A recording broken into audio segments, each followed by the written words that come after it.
Hey everyone, and welcome to my part 13 of my Mass Effect 3 Insanity No Upgrade Run walkthrough.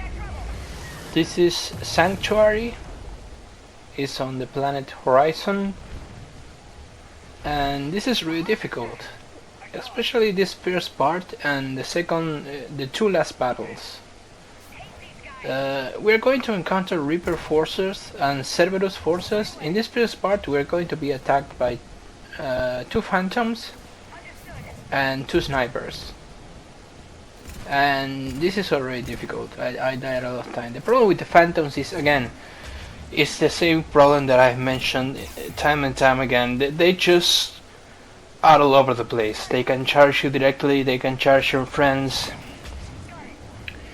With unupgraded biotic powers, it just takes a fucking while to bring them down, and it's just really difficult. That's what kept me so much on the boss fight. But as I mentioned in the last episode, I have defeated Kaileng, the boss, in the next part, in part 14. And that will be the final part on this walkthrough. That will be the end of the walkthrough, because it's only one other mission after that. It's back to Earth, and there is not a boss fight in that mission. It's just a horrible ending that I was speaking of in other episodes, and the horrible ending that everyone knows if you played this game before. So I'm just not going to cover it, because the final mission is not difficult at all. In a moment you have like 4 banshees spawning, but it's really two enemies and then 2 more enemies, and I'm sure I can beat it. If I beat this part with the Phantom, the next part, part 14, with Kaileng and the Phantoms and the Nemesis and the assault forces, I can beat that last part. So there is no way for me to make that last mission more difficult and rewarding than this one. And to be honest, guys, I don't think this series is really, I mean, no one ever did anything like this, and I'm guessing no one ever did it because there is no market for a walkthrough like this. I mean, no one really fucking cares. So I guess I'm going to end it now. If some of my subscribers, which are really the ones that I hold, that I could actually respond by making a video, if some of my subs want to see the final mission done in an upgrade run scenario, leave a comment, as I said before, and I will honor that request, because I will do it for my subscribers. Of course that I will. But as for me, for what I respect of this walkthrough, this is going to end in the next episode. That we're going to have a few battles and then the boss fight. So in this mission, part 13 that we are in, we're gonna be fighting some banshees again. I think we're gonna have like 3 or 4, but not at the same time, separated. Banshees and enemies. We're gonna have all kinds of Cerberus and Reaper forces. This is a difficult mission for an operator. I died a lot, especially in the 2 last encounters. It's just really easy to die. That's the thing. Just really easy to die. They just kill you with a few shots, and the Banshees charge at you and throw you that huge balls of energy, and at the same time there are Ravagers shooting at you that does tons of damage, and it's just a really dangerous mix. So this mission was hard.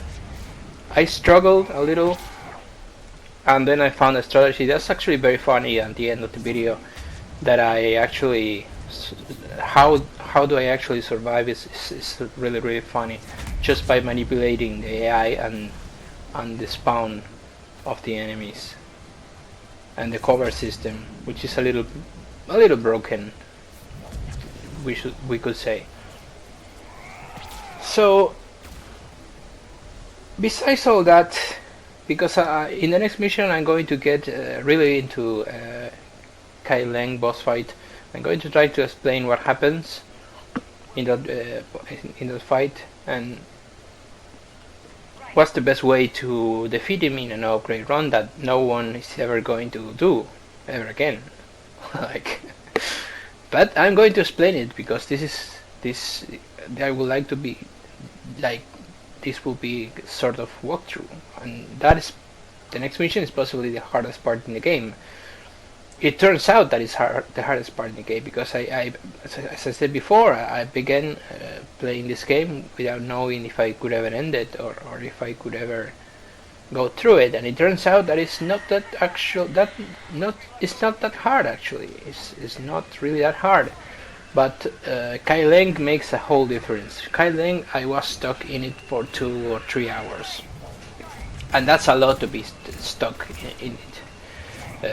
It makes a fucking whole difference because going through the missions I have died a lot, but like really separated. Like I will die 10 times in one mission, I will die 20 in other, but in separate missions, or because I just played bad or fuck up or something like that. Now the thing that separates Kai Leng from any other encounter in the game is that it's luck. It's really based on luck.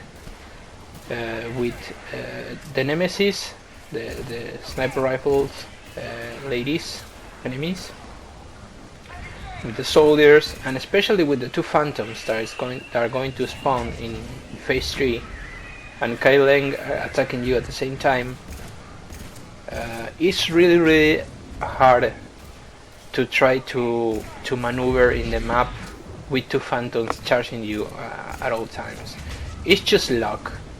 Now, nevertheless, even as I say that it's just luck, I found a way that I will say is like the best chance that you have for the strategy that I succeeded in to happen.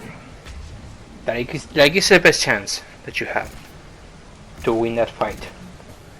But mostly it's pretty bad because it's just luck, and when a game that is already played on the hardest limitations that you can play it on presents you with a long battle with minions and luck, you are in for a shitty while. You are really in for a fucked up journey there. So, and it was a fucked up journey. But I wanted to talk about something else, because usually I talk about something in all these chapters. I rant sometimes, or I talk about some disturbing news. And I wanted to touch a little about the topic of nostalgia, because I've been seeing games kind of get mentioned. Like in the last E3, they mentioned The Last Guardian. That was a PS3 original game that is going to come out on the PS4. What was that? 10 years later, 8, 9 years later, something like that. Like fucking 10 years of my life went by, and now I'm going to get to play The Last Guardian, whatever. And I'm just, that doesn't get me excited at all. I mean, people clapped and screamed, but it really doesn't get me excited at all. And they mentioned Resident Evil. What the fuck am I talking about? They mentioned Final Fantasy VII Remake, what's the big boom of the E3. That is, it's not really even in development as we speak. It's really not. It's just in the early stages of development, if you want to call it like that. It's just not all ready, not to even show a single screen of it. So, whatever, right? What the fuck ever. So, I hope that releases someday, but seeing that The Last Guardian failed as hard and it's just a fucking game of a giant bird and a little kid. What hope do we have about a game that's so full of stuff to do, like Final Fantasy VII, to ever see the light of day? So, whatever. I really don't trust this project at all. And then they mentioned Shenmue 3 also, and that's different. That's different because Sony is actually using Kickstarter to fund some part of it, and then the rest they're going to fund themselves. I'm not sure about the whole budget of the game. What's the real budget of the game? But I guess that's what they are doing, and I don't know. I mean, Shu Suzuki is again doing Shenmue 3, and I really loved Shenmue when I played it on the Dreamcast. I think I mentioned it somewhere in other commentated video, not on this series. And I really love Shenmue 1. I really love Shenmue 2. I was lucky to play Shenmue 2 because I have to import it, because there was no. You have to import it. I have to import it from Europe because there was no way I was going to get it in America. There's just no way. So, and my Dreamcast was imported too, so I get to play it. So it was really lucky for me to get that game, and I will always treasure Shenmue 2 because it was beautiful, and the ending was such a cliffhanger that you immediately want to know what happens next in the story, and that never happened because if Shenmue 3 was ever going to be released, it got cancelled really hard, mainly because the Dreamcast died as a console, and Sega died as a console provider, right? The day that we always thought it will never come. That when they told us, hey, in the future you're gonna see a Sonic on a Nintendo platform.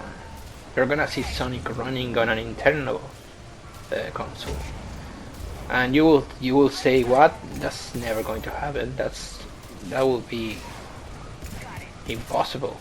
And then life proves us wrong. Always proves us wrong. That's really happened. And it happened in really shitty ways because Sonic never got good anymore. It just never got good. And some people say that Sonic Generations was actually decent, and I played that game. It's not really bad, but I will still maintain the opinion that the last good Sonic was Sonic Adventure, the first one on the Dreamcast, and the Sonic died there. So again, nostalgia is, the market is filled with it. I mean, look at the Kickstarters. Look at Kenshi Inafune. I mean, Kenshi Inafune is fucking ruining fucking everything with the Kickstarter. He wants to fund every single nostalgia-like game on the market and create a new game with it. Like recently, Red Ash failed the kick funding.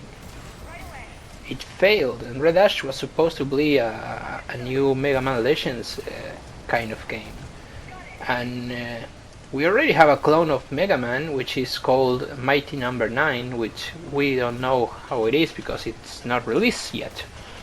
It looks it could be fun, but we don't know. But this is the thing, this is what I'm saying.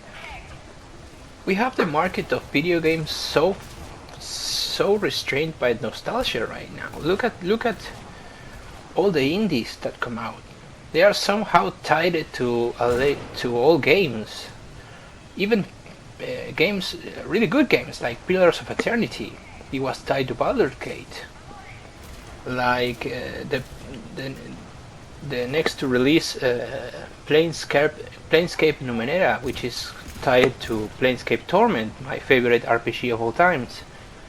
And of course I want to play that game. I'm not complaining. I'm not saying nostalgia is all good or it's all bad.